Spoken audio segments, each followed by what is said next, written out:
Okay Jayakrishnan അങ്ങേക്ക് വ്യക്തത വരുത്താം.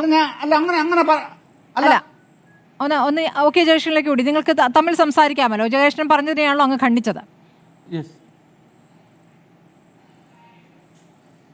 ജയകൃഷ്ണൻ പറഞ്ഞ അതെ ഞാൻ പറയുന്നത് കേരളത്തിലെ പൊതുവിദ്യാലയങ്ങളെ രണ്ട് തട്ടിലാക്കുന്നതിന്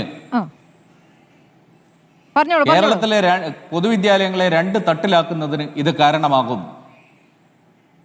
അതൊന്ന്, കേരളത്തിലെ പൊതുവിദ്യാലയങ്ങളെ സർക്കാർ തന്നെ കിഫ്ബി ഫണ്ട് ഉപയോഗിച്ച്, പൊതുവിദ്യാഭ്യാസ സംരക്ഷണ യജ്ഞം ഫണ്ട് ഉപയോഗിച്ച്, പല ഫണ്ടുകളും നേരത്തെ ഞാൻ സൂചിപ്പിച്ച പോലെ പല ഫണ്ടുകളും ഉപയോഗിച്ച് ഇവർ പറഞ്ഞിരിക്കുന്ന ലക്ഷ്യങ്ങളിലേക്ക് എത്തിയിട്ടുണ്ട്.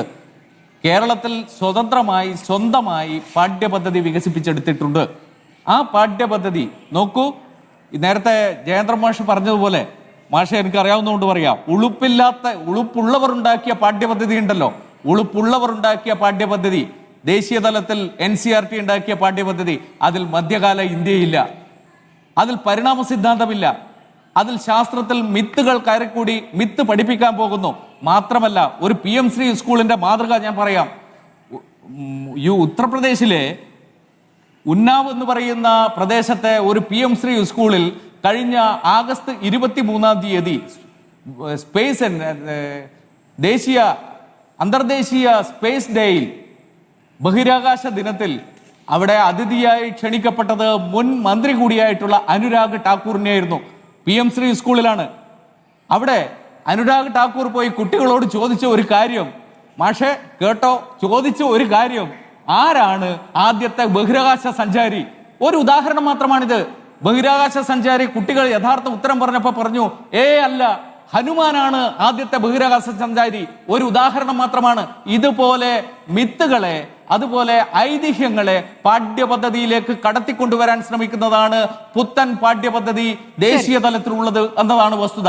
മറ്റൊന്നുകൂടി പറയട്ടെ, 14,500 വിദ്യാലയങ്ങൾക്ക് PM ശ്രീയിൽപ്പെടുത്തി മെച്ചപ്പെടുത്താൻ നോക്കുമ്പോൾ ഇന്ത്യക്കകത്ത് 10 ലക്ഷത്തിലധികം വിദ്യാലയങ്ങളുണ്ട്. ആ 10 ലക്ഷത്തിലധികം വിദ്യാലയങ്ങളിൽ നോക്കൂ, കഴിഞ്ഞ പാർലമെന്റ് യോഗത്തിൽ ആനന്ദ് ബധുവൻ എന്ന് പറയുന്ന MP ചോദിച്ച ഒരു ചോദ്യത്തിന് ദേശീയ വിദ്യാഭ്യാസ മന്ത്രാലയം നൽകിയ മറുപടി 17,000 വിദ്യാലയങ്ങൾ ഇന്ത്യക്കകത്ത് 5 വർഷത്തിനകം അടച്ചുപൂട്ടിയെന്നാണ്. BJP ഭരിക്കുന്ന മധ്യപ്രദേശിലാണ് ഏറ്റവും കൂടുതൽ പൊതുവിദ്യാലയങ്ങൾ അടച്ചുപൂട്ടിയത്, 6,972. മറ്റൊന്ന് ഒറീസയിലാണ് 4,589. മറ്റൊന്ന് ജമ്മു കാശ്മീരിലാണ്. നോക്കൂ, ഈ ഇന്ത്യയിലാണ് കുറച്ച് സ്കൂളുകൾ മാത്രം എടുത്തു കാണിച്ചുകൊണ്ട് പൂട്ടിയ പൊതുവിദ്യാഭ്യാസ സ്കൂളിന്റെ സമയക്കുറവുകൊണ്ടാണ് എനിക്ക് ഇന്ന് ഷിബു മീരാനിലേക്ക്